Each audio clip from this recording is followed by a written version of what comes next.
네, 어쨌든 오늘 시간이 되었으니까 9월 19일 주일 예배를 시작하겠습니다. 먼저 사도신경 한부 우리 신앙을 고백하겠습니다. 나는 전능하신 아버지 하나님 천지의 창조주를 믿습니다.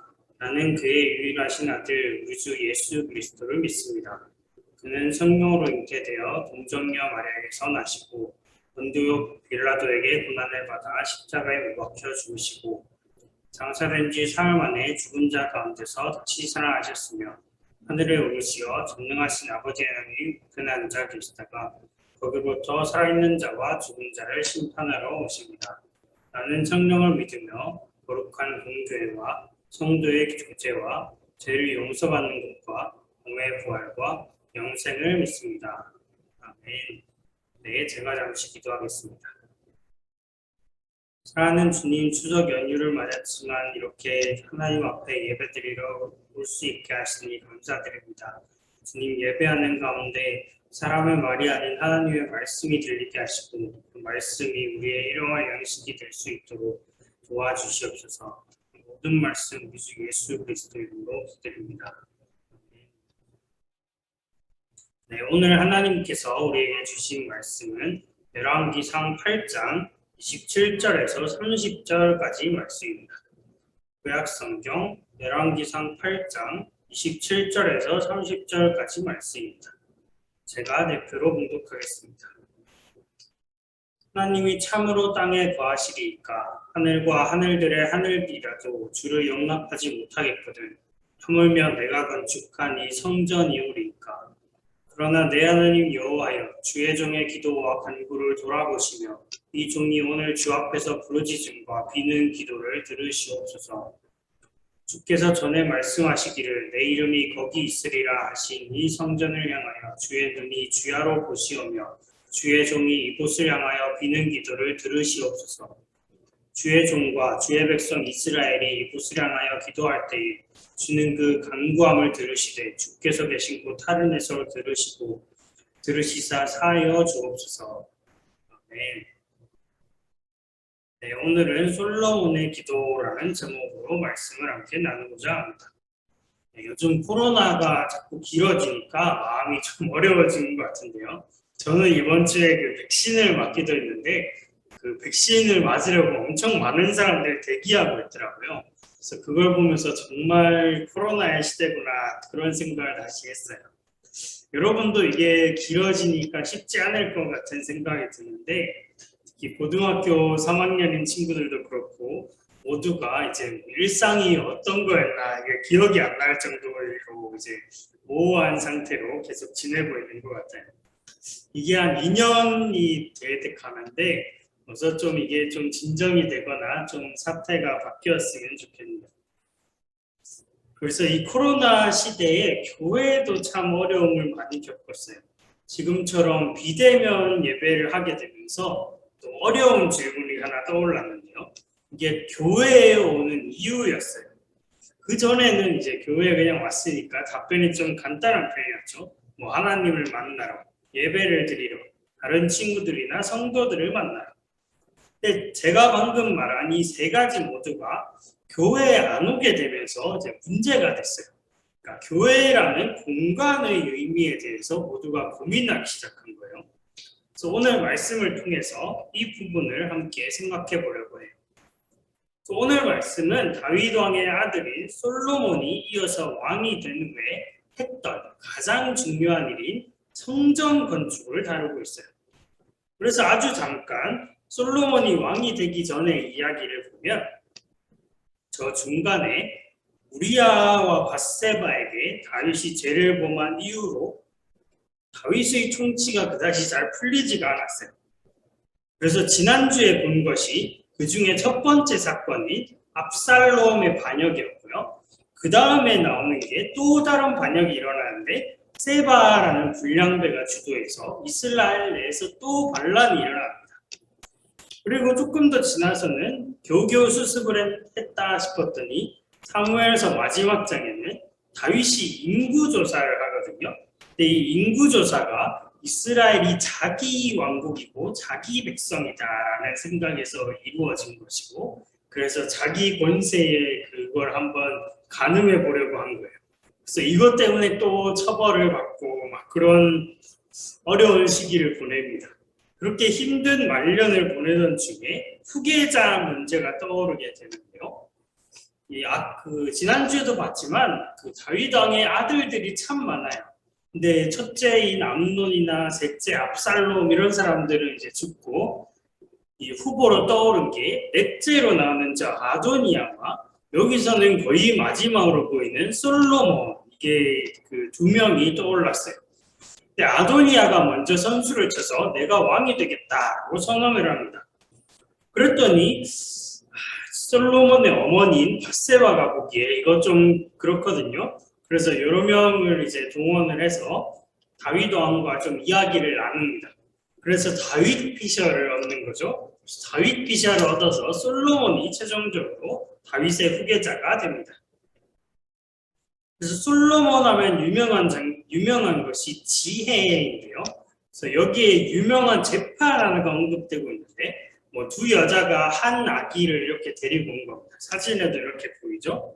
그래서 우리가 같은 집에 사는데 우리가 비슷한 시기에 각자 아이를 하나씩 낳았다. 내 아이 하나가 죽었는데 서로 아이를 바꾸치기 한 것 같은 생각이 든다. 뭐 이런 이야기였죠. 그래서 누구 아이인지 판단해줘라.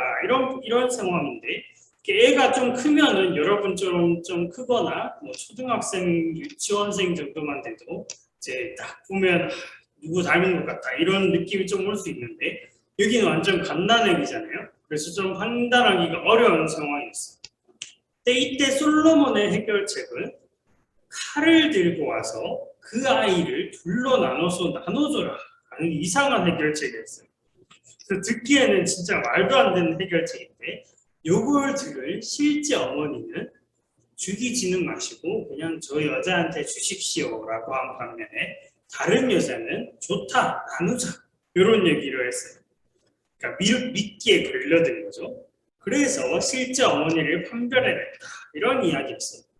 그렇지만 이게 뭐 솔로몬이 똑똑하다 뭐 그런 얘기만 하려는 게 아니라 열왕기상 3장 28절에서 말하듯이 하나님의 지혜가 그의 속에 있었다라는 걸 이제 보여주는 사건이었어요. 그래서 이 재판에서 잘 드러나듯이 솔로몬이 지혜로운 왕으로서 이스라엘을 아주 잘 다스렸어요. 그래서 이스라엘 역사상 유례가 없는 최고의 영화를 누렸죠. 그러다가 자기 아버지 다윗에게 하신 그 언약을 기억해냅니다. 다윗의 아들이 하나님을 위해서 집을 지을 것이다는 말씀이었죠. 그래서 건축하기 시작한 성전이 완공되는 게 오늘 봤던 열왕기상 8장의 시작이에요.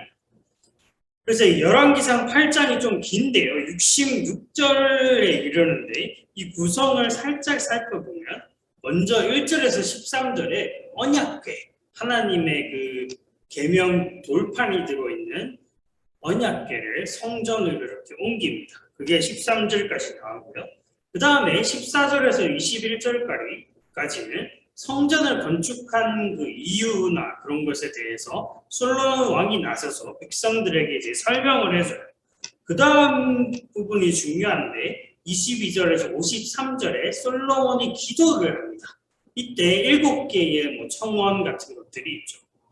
그 다음에는 백성들에게 이 언약의 신실하게 그 신실을 잘 지켜서 하나님께 복을 받자 뭐 이런 얘기를 하고요. 마지막에 이 성전에서 최초로 희생 제사를 드렸다. 그래서 이 끝이 납니다. 그래서 이 빨간색으로 표시된 그 솔로몬의 기도 부분을 다시 한번 보면 처음에는 하나님의 신실하심을 강조해요. 그래서 뭐 다윗 언약을 지킨다든가 뭐 이런 얘기들을 이제 나오고 있고요. 그 다음에 두 번째로는 뭔가 문제를 제기하는 장면이 나와요. 그리고 그 다음에 솔로몬이 그에 대한 해결책도 제시합니다.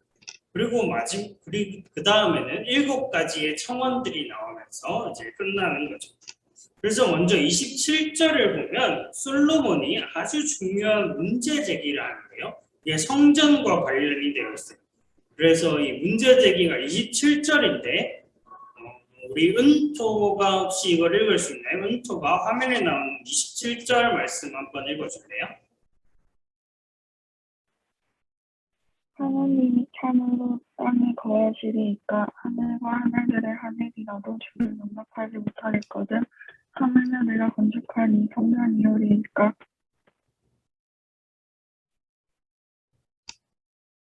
네, 고마워요. 그래서 우리가 그 설교 시작 부분에서 잠시 생각해 본 것처럼 우리는 여기 교회, 성전 이런 곳을 하나님을 만나는 곳이다라고 많이 생각을 해요.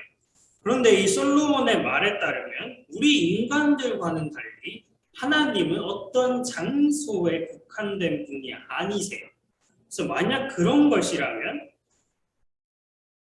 우리는 교회 밖에서는 하나님과 전혀 상관이 없는 그런 사람이 되어버렸죠.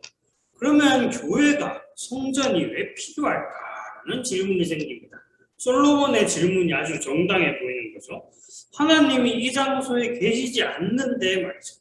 그래서 엄밀하게 따지면 하나님을 만나는 장소가 아닌 거예요. 그러면 솔로몬이 지금 이 성전을 뭐하러 지었느냐?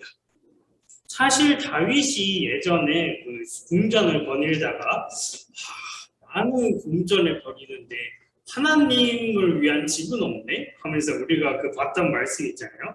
거기에 보면 하나님이 내가 이전에 이스라엘 백성들한테 성전 지어라 라고 명령한 적이 있느냐라고 이제 질문을 하시기도 했죠. 뭐 없다라는 그런 뉘앙스였죠. 그래서 이렇게 되면 약간 난감한 지점이 생기는데 하나님이 세계와 관계없이 홀로 존재하는 분인가? 이런 질문이 생기는 거예요. 그래서 어떤 사람들은 그렇다라고 생각을 해요. 그래서 유명한 무신론자인 리처드 도킨스 같은 사람들은 눈먼 시계공에서 이런 주장을 합니다. 신이 있다고 하더라도 세상과 관계없이 존재하는 게 분명하다. 시계를 만들어 놓고 놓치거나 뭐 그렇게 하지는 않는 것 같다. 뭐 이런 주장이었죠. 그리고 심지어 그리스도인들 중에도 그런 생각을 하는 사람들이 있습니다. 그러니까 창조를 하신 후에 세계가 잘 돌아가도록 여러 가지 법칙들을 만들어 주시고 그 다음에는 일체 개입하지 않았다. 이런 생각이죠. 그런데 성경에 보면 아주 다른 모습을 만납니다. 먼저 하나님은 사람들과 언약을 맺으시는 분으로 나타나죠. 그래서 뭐 노아와는 무지개 언약 이런 걸 맺고 아브라함과는 뭐 복을 약속하시는 그런 언약. 그리고 최근에는 다윗과 맺은 그 언약이 나오죠. 그리고 둘째로는 자신의 백성들을 위해서 이 하나님이 행동을 하신다는 게 드러납니다. 그래서 이 세상에 개입을 적극적으로 하시는 거죠. 그래서 이스라엘 백성들을 이집트로부터 구해내는 것이 그런 대표적인 일이었습니다. 그리고 세 번째로는 아까 언약, 뭐 너희는 나의 백성이 되고 나는 너희의 하나님이 된다. 이런 내용이 언약인데 거기에 아주 신실하셨어요. 그래서 그걸 잘 지키신 거죠. 그리고 이스라엘이 만약 그걸 어긴다라고 하더라도 결국에는 하나님은 언약에 계속 신실하신 모습을 보여주셨어요. 그리고 마지막으로는 하나님이 이 세상에 찾아오셔서 인간의 모습으로 찾아왔다 이런 모습 그런 느낌을보다는 이 세상에 오셔서 사람들과 관계를 맺으셨죠. 예를 들어서 아브라함과 그 소돔과 고모라에서 의인이 몇 명 정도 있으면 심판을 안 하실래요? 라고 이렇게 아브라함이 딜을 넣어요. 그랬더니 딜을 넣는다는 게 그 때렸다 이런 얘기가 아니라 거래를 제안하는 거죠. 그래서 거래를 제안해서 뭐 100명이면 이렇게 뭐 10명이면 이렇게까지 이렇게 내려가요. 그래서 이런 것들을 보면 하나님이 이 세상과 되게 가까운 관계를 맺으면서 존재하는 분이다라는 그런 인상을 우리가 받을 수 있죠. 그러면 다시 돌아와서 성전의 의미가 도대체 뭔가? 솔로몬이 이어서 이렇게 기도합니다. 그러나 내 하나님 여호와여 주의 종의 기도와 간구를 돌아보시며 이 종이 오늘 주 앞에서 부르짖음과 비는 기도를 들으시옵소서라고 이렇게 얘기를 하고 있죠. 그래서 여기에 보면 솔로몬은 분명히 하나님이 성전에 계신다라고 단순하게 그렇게 생각하지는 않았어요. 대신에 솔로몬은 분명히 하나님께서 사람에게 찾아오시고 관계하시고 언약을 맺으시고 지키시는 분이다라는 걸 알았죠. 그래서 하나님이 이곳에 계신 분은 아니지만 지금 여기에서 그분의 종인 솔로몬이 기도할 때에 분명히 들으신다라고 확신할 수 있었던 겁니다. 그 다음에 가장 분명하게 이 성전의 의미를 밝히는 건 29절인데요. 주께서 전에 말씀하시기를 내 이름이 거기 있으리라 하신 곳 이 성전을 향하여 주의 눈이 주야로 보시오며 주의 종이 이곳을 향하여 비는 기도를 들으시옵소서라고 합니다. 그러니까 하나님이 그곳에 직접 거하시는 건 아닐지라도 하나님께서 여기에 이름을 두시겠다라고 약속을 하신 거죠. 그러면 여기서 이름을 둔다의 의미가 뭔가라는 생각이 드는데요. 예를 하나 들어보면 제가 휴대폰을 아이폰을 쓰는데요. 잘 안 보이겠죠? 아무튼 아이폰을 쓰는데요. 에어드랍 같은 걸 좀 해보면 제 아이폰에 이름이 붙어있는 걸 볼 수 있어요. 그래서 제가 학창 시절 별명이 앞에 두 글자만 빼서 안다라고 불렀는데 그래서 안다의 아이폰 이런 식으로 제가 이름을 지어줬죠. 이거는 다른 아이폰들과 제 아이폰을 구별하고 구분하기 위한 거기도 하지만 이 아이폰을 다른 아이폰에 비해서 특별히 관심을 두고 있다라는 그런 이야기이기도 해요. 그것과 비슷하게 하나님도 이 성전에 이름을 주셔서 하나님의 성전이라고 했을 때 그건 하나님께서 이 성전에 특별하게 관심을 기울이신다는 걸 의미해요. 그래서 솔로몬은 이걸 주야로 주의 눈이 보신다는 말로 표현을 합니다. 그리고 그 다음에는 이 성전에서 이제 기도를 한다고 했는데 그러면 성전에서만 기도를 한다, 기도를 할 때 들으시는가? 라는 의문이 약간 생기죠. 그래서 성전이 기도하는 곳이다. 이런 건 알겠는데 그 다음에 여기서만 기도해야 되나? 이런 질문이 또 생기는 겁니다. 그래서 성전이 만민이 기도하는 집이다라는 걸 우리가 마가복음 이렇게 읽으면서 한번 봤는데요. 그러면 이제 성전에서만 기도가 되는지 아니면 다른 데서도 되는지라는 의문이 생기는데 솔로몬의 정확한 워딩은 이곳에서가 아니라 이곳을 향하여 기도할 때 들으신다라고 이제 말을 합니다. 이것과 비슷한 관습이 이슬람교인데요. 이슬람교의 그 사진 같은 걸 보면 특정한 방향으로 이제 몇 번씩 절을 하면서 기도하는 모습을 볼 수 있어요. 그래서 이게 그 이슬람의 성전인 사우디아라비아에 있는 메카라는 곳을 향해서 기도하는 거예요. 그러면 이제 성전을 향해서 기도하는 거죠. 그러면 우리는 왜 성전을 향해서 기도 안 하지? 이런 의문이 들죠. 뭐 성전이라고 하면 이 교회 동원교회를 향해서 해야 되는지 다른 교회를 해서 해야 되는지 이런 의문들이 좀 생기는 겁니다. 우리는 그렇게 안 하고 있으니까요. 그러면 우리는 왜 그렇게 안 하는가? 솔로몬이 아까 이 성전을 하나님께서 이름을 두신 것이고 관심을 기울이시는 곳이라고 했는데요. 근데 여기에서 이 성전의 의미가 좀 더 심화가 됩니다. 이제 하나님께서 우리 가운데 거하시면서 우리가 살아계신 하나님의 성전이 되었다라고 바울은 이렇게 말합니다. 우리는 살아계신 하나님의 성전이라 이와 같이 하나님께서 이르시되 내가 그들 가운데 거하며 두루 행하여 나는 그들의 하나님이 되고 그들은 나의 백성이 되리라. 그리고 예수님께서 성령 하나님을 보내셔서 바울은 성령님께서 우리 가운데 거하시면서 우리를 위해서 기도하신다라고 이렇게 말을 합니다. 그러니까 이제 하나님께서는 특정한 장소에 이름을 주신 것에서 이제 그치지 않으시고 우리 가운데 거하시면서 우리가 하나님을 아빠, 아버지라고 부를 수 있도록 허락하십니다. 그래서 이게 양자의 영을 받았다는 말로 표현이 되고 있죠. 그리고 이게 그리스도인의 정체성이기도 합니다. 우리가 바로 만민이 기도하는 집이 된 것이죠. 그리고 우리가 바로 하나님께서 이름을 두시고 관심을 기울이시는 존재들이 됩니다. 물론 우리가 교회에 모여서 기도하고 예배드릴 수 있으면 더 좋겠지만 우리 자신이, 여러분이 바로 그 교회이기도 한 겁니다.